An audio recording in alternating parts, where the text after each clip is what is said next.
Ouais, c'est la Bertholet. Cette chaise-là, même si vous ne l'avez pas chez vous, vous l'avez déjà vue quelque part dans un décor, dans un magazine de décoration. C'est iconique, comme dit Sylvie. Et pourquoi est-ce qu'on parle de cette chaise? Elle va vous l'expliquer. Et ben pourquoi on en parle? Parce que son créateur, Harry Bertoia, aurait eu 100 ans cette année. Donc voilà, cette chaise, moi, elle me marque depuis l'enfance. C'est quand on se dit, mais comment on va s'asseoir là-dessus? Il y a les cuisses. Oui, c'est ça.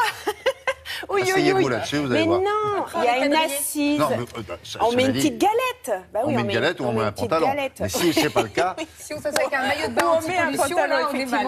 Alors, Harry Bertoia, d'abord, c'est un sculpteur à l'origine. Son matériau de prédilection, si je vous dis le métal, vous me dites, ah bon? Ben oui, il ne travaillait que le métal, ce monsieur. Il rencontre Florence Knoll aux États-Unis, Florence Knoll, éditrice de mobilier. Et là, il y a un coup de foudre professionnel. Et elle l'aide un petit peu à sortir de la sculpture pure. Et elle l'aide à faire du mobilier. Il décline cette chaise à l'infini. Il a toujours travaillé qu'avec elle. Il a travaillé pour personne d'autre. Et il a signé effectivement des pièces, comme on dit, iconiques. Pourquoi c'est iconique? Ça, c'est lui aussi? Ah oui. Oui, bien sûr, c'est toute la collection. Et alors ça, justement, pour le centenaire, la marque a ressorti des tiroirs, la même chaise qu'il avait dessinée, mais avec l'assise différente. Au début, il l'avait fait en fibre de verre. Et maintenant, c'est en polypropylène. Regardez, je ne sais pas où, là.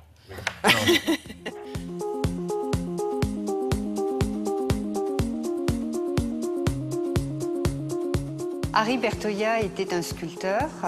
En 1937, aux États-Unis, il entre à la Cranbrook Academy of Art. C'est une célèbre école d'art dans le Michigan. Et là, il rencontre Florence Knoll.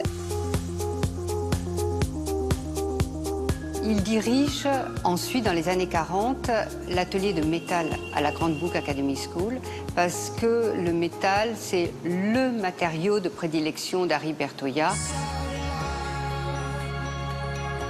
En 1950, Florence et Hans Knoll invitent Harry Bertoia à s'installer en Pennsylvanie, proche de leur usine. Pendant plusieurs mois, Harry Bertoia expérimente les tiges d'acier, créant différentes formes. C'est en expérimentant qu'il créa ces fameux paniers.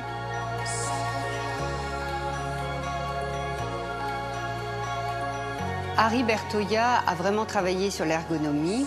Il a créé 5 sièges dotés de fonctions différentes. Et je pense que Bertoia a vraiment travaillé sur le corps. Quand on est sur une assise droite, il a travaillé un panier droit. Avec le bird chair, il a travaillé sur un soutien de la tête, soutien des bras et soutien du dos. La production est restée artisanale. Le processus de fabrication est exactement celui qui avait été validé par Harry Bertoia. Il dira de ces sièges qu'ils sont faits d'air et d'acier et que, effectivement, l'espace les traverse.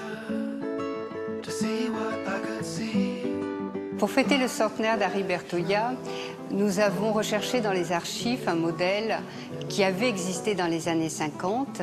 Cette nouvelle édition reprend fidèlement le design linéaire de la chaise Bertoia, le même piétement, la même ligne. Cette collection a été son œuvre dans le design. La chaise a traversé les époques parce qu'elle est un juste équilibre entre l'art, une sculpture, l'industrie produite en série, entre une fonction, une vraie chaise, et une esthétique, une ligne aérienne. Et ce juste équilibre entre ces 4 fonctions lui donne une modernité intemporelle. Très bien, bon anniversaire à la chaise. Juste une petite chose, demain c'est la Nuit Blanche à Paris. Moi je vous conseille d'aller voir Viaduc des Arts. Vous savez, dans le 12e arrondissement, c'est la coulée verte française, enfin parisienne d'ailleurs. Et là il y a plein de showrooms de design, d'artisans d'art, des galeries.